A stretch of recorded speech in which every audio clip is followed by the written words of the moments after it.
Hello, everyone. Good afternoon. I've shared some Portuguese and English devotionals.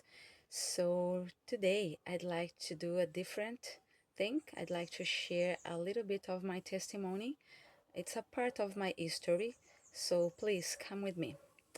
I was born into a Catholic Christian home, but my parents were not very observant. My childhood was marked by many changes, as my parents were circus performers. Our family lived and worked in a circus. In addition to these physical changes, living from one place to another and leaving behind friends, relationships, and a little piece of our lives, our family was also marked by separation. My mother and I went one way, my father and my sister went the other.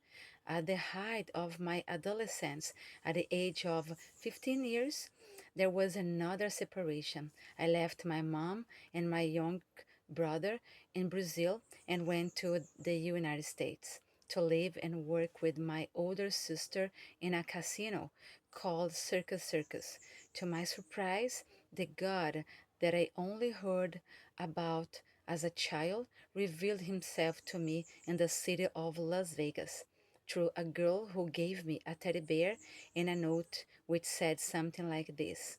Sometimes we pass by for good and joyful moments in our lives that comes from Jesus. He is our true friend and can take away all our worries if we trust in him.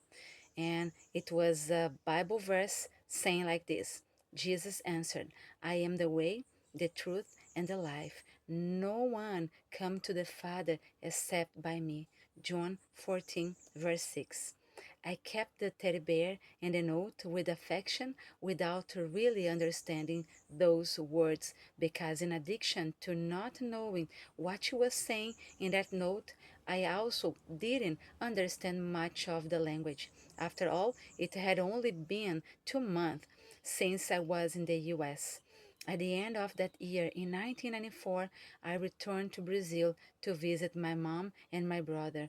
And to my delight, I not only met them both, but also my fifth grade teacher who traveled hours from where she lived near Brasilia to meet me again in Rio Grande do Sul. Teacher Hilda. Teacher Hilda. She was the person God used to lead my mom to know more deeply the person of Jesus Christ. As soon as I left Brazil to live in Las Vegas, she spoke about Jesus in a different way, without words, but with gestures of love. She sent letters, made calls, and was present, even from a distance. Then, when I returned to the US after that month of vacation, I picked up the note again, and to my surprise, I was able to understand those words with such conviction that I actually had a true friend who cared about me and who wanted to give me peace and take away all my worries, which were not few for a 15 to 16 years old teenager. And then I was surprised, a little confused, and at the same time moved to know that someone was able to give his life to rescue mine. I was feeling free because I didn't need to be afraid of being punished for not mentioning other saints in my prayers. I was happy to know that I could talk to Jesus at any time because he really listens to me. Because besides being a person, he is alive, listening, responding, and relating to all the people who want to have a real relationship with him. I confess that over these 31 years, I have lived in a bed of roses with their perfume, their colors, and also their thorns. Challenging moments when I often said to my best friend, Jesus, the end has come. I can't go on. Sometimes he was silent, and other times he responded using people, situations, and also with an audible voice saying, no, don't go this way.